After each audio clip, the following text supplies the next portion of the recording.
welcome to the Olympian Effort. This is the final show in our special series on the London Olympics. Today we are going to look back at what the Games delivered to India in terms of sporting achievement, to Britain, the host country, in terms of reputation and business, and to all of us in terms of entertainment and inspiration.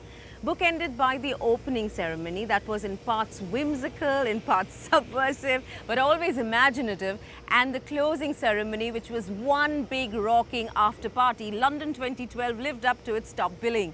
Usain Bolt emerged as the world's premier athlete. Michael Phelps became the Olympian with the most number of medals in history. The United States topped China and the medals tally once again. And closer home, India's athletes turned in our best showing ever in terms of medals.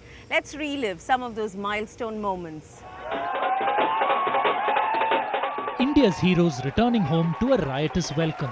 While similar scenes played out in 2008 when India's 3 medal winners returned from Beijing, last week bigger crowds and even more celebration greeted India's 6 medal winners at London.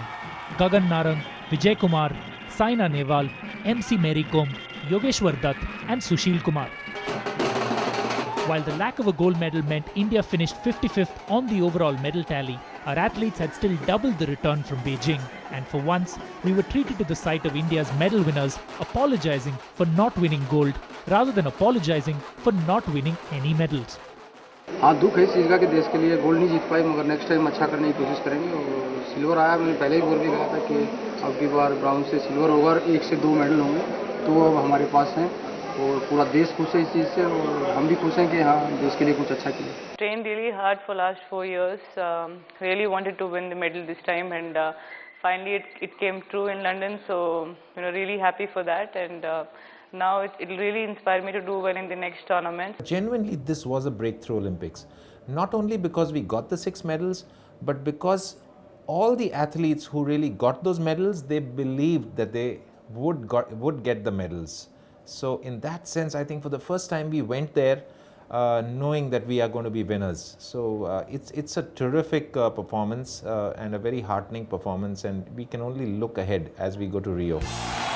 Building on the success of Beijing and the 2010 Commonwealth Games in Delhi, where India won 101 medals and finished second to Australia on the medal tally, the Indian Olympic Association sent an 83-strong contingent to London. And unlike previous Olympics, this time out, there was genuine expectation and unprecedented levels of interest from the public and media covering the Games. What happened going into these games was that the interest level was that much higher. There was a greater response and understanding to Olympic sports. So we were only reflecting that, and we wanted to put out a set of people out there to the public that watched Olympic sport, that understood and could explain that that sport much more succinctly and clearly. And I think we succeeded in doing that. India's high points at London couldn't completely mask some major disappointments. The Indian hockey team, which had qualified for London in style, lost every match it played, ending up 12th and last in the Olympic tournament. Even though the coaches and administrators had tried to downplay expectations, the team's performance still fell well short of the targeted top 6 finish. This is a tournament where the players need to stand up and say, look, I need to be counted. I want to be an Indian player, and I want to show exactly what I've got. And it didn't happen, and I'm more angry. The same problems that we've had all year, we have spent countless hours trying to fix, has been, come back to haunt us game after game after game. Along with hockey, archery, tennis and boxing were the other sports that didn't live up to the pre-Games hype. While the archers' poor performance can be attributed to inexperience, and the tennis team generated drama off the court in the build-up to the Games only to go out with a whimper, it was India's boxing officials who were genuinely grappling for answers after a series of near misses and some controversial judging saw the 7-member men's boxing contingent return home empty-handed. If I look at the performance at London, I think I'm very satisfied. This has been best ever performance I have seen. In every bout, till the end, you were just thinking who will win, who may not win. But when you talk of transforming this performance into medal, I think we failed.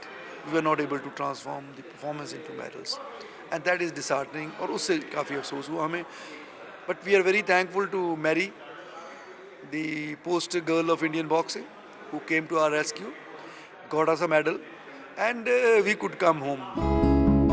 Having gone one better than her run to the quarterfinals at Beijing and won India's first Olympic medal in badminton, Saina Nehwal will now focus her attention on the World and All England Championships. First on the agenda, scripting a different ending to the next chapter of the Saina vs China saga. It's not easy to beat them again and again, but we have to be really be focused for that and also make a good strategy. And I'm happy that I'm consistent with them this year. I'm defeating most of them and really working on the areas which I'm weak at. And they are strong, but it's not impossible to defeat them. I'm trying my best to learn good strokes and to become more fitter to defeat them again and again. But yeah, of course they are the best opponents, so have to be alert with them. MC Mary Com's remarkable career and journey to the Olympic stage has been well documented, but her grace and disappointment at only winning a bronze medal at London only added to her legend. With women's boxing set to have even more weight categories at the Rio Games, Mary Com, who was expected to retire and spend time with her family after the London Olympics, is already targeting her next Olympic medal. Supporting me. If there is a 46, 48, then I definitely will get a gold medal. Otherwise, if there is no 46, 48, I will fight in 51, and I'll give my best and to get a gold medal. The task ahead of athletes and administrators is to learn lessons from the London experience and make improvements for Rio. The Sports Ministry has already indicated that initial plans for 2016 will involve identifying and supporting 4 sports that could provide more medals, while for the Indian athletes, the next 4-year Olympic cycle has already begun. Ever since they've come back, our Olympians have been on a well-deserved and extended victory lap. From meeting politicians and an adoring public to being feted at functions, they are savouring the sweet taste of success. But for many, the clock has already begun counting down to Rio. Ahead on the show, will 2012 be the next springboard for India's Olympic story? We'll tell you when we come back after this break. I would want 100 athletes to be in the pool just before the qualifications start for the Rio Olympics. Welcome back. You're watching the Olympian effort here on CNBC TV 18. India sent one of its largest and best prepared contingents to the London 2012 Olympics thanks to increased funding from the government and vital support from organizations like the Olympic Gold Quest and the Mittal Champions Trust.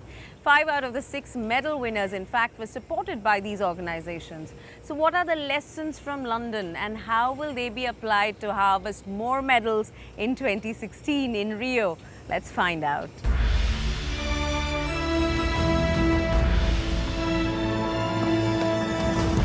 "14 days into the London 2012 Olympics, Indian athletes had won 4 medals, 1 silver and 3 bronze across 3 sports and 4 different events.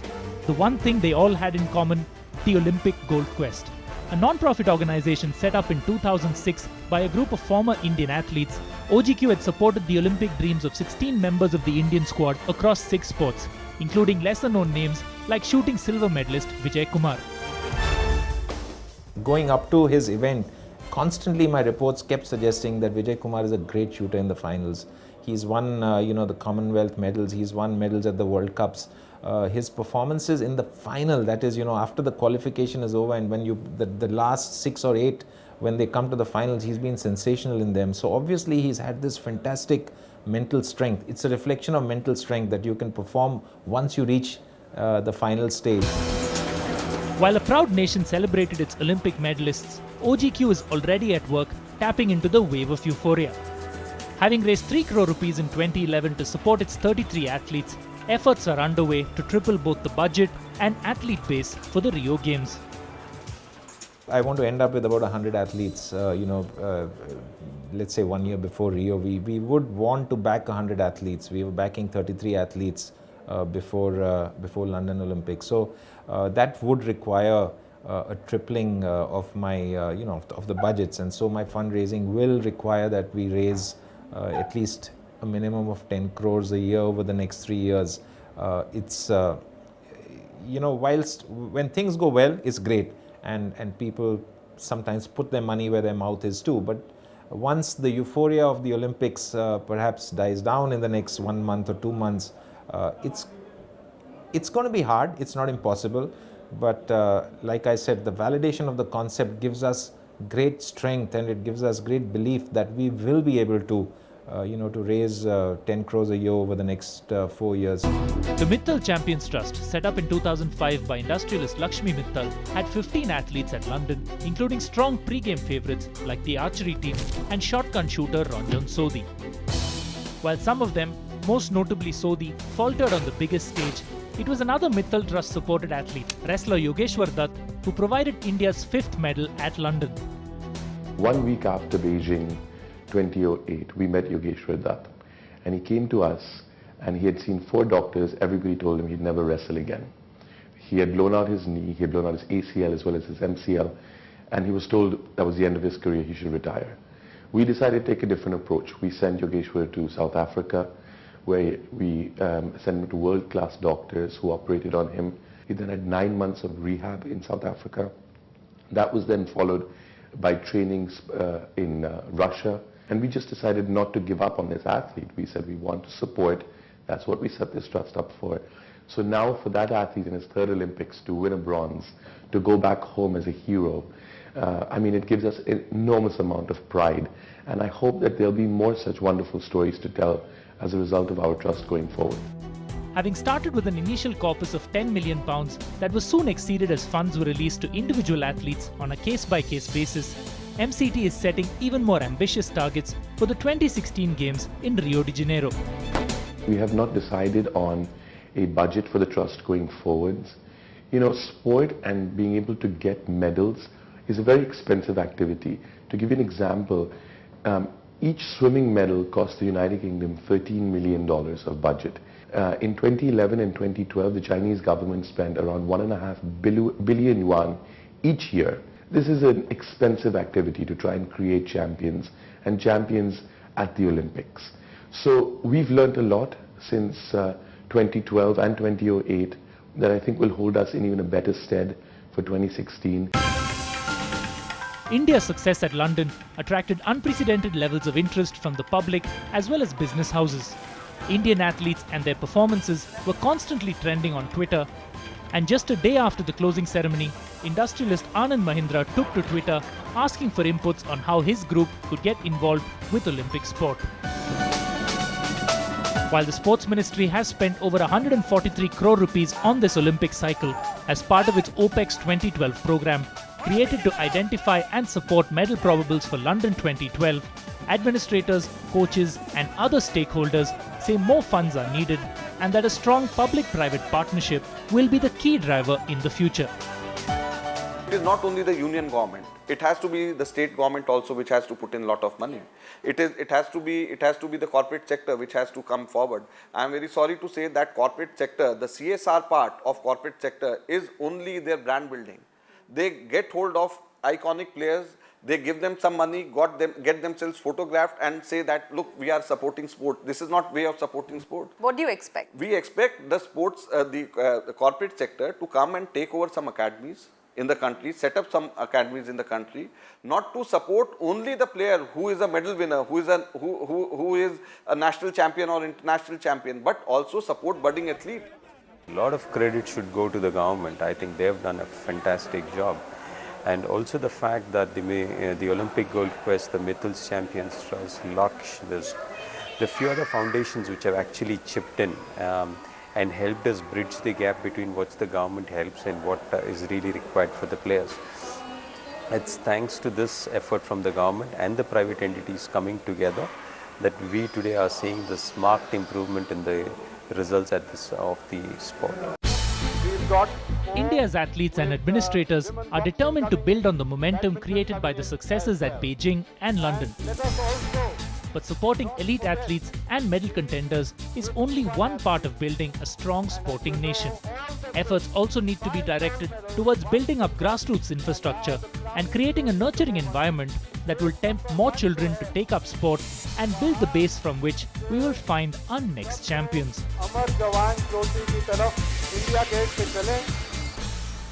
Although we didn't win a gold, the fact that so many Indians were participating in so many different disciplines is the best news of these games.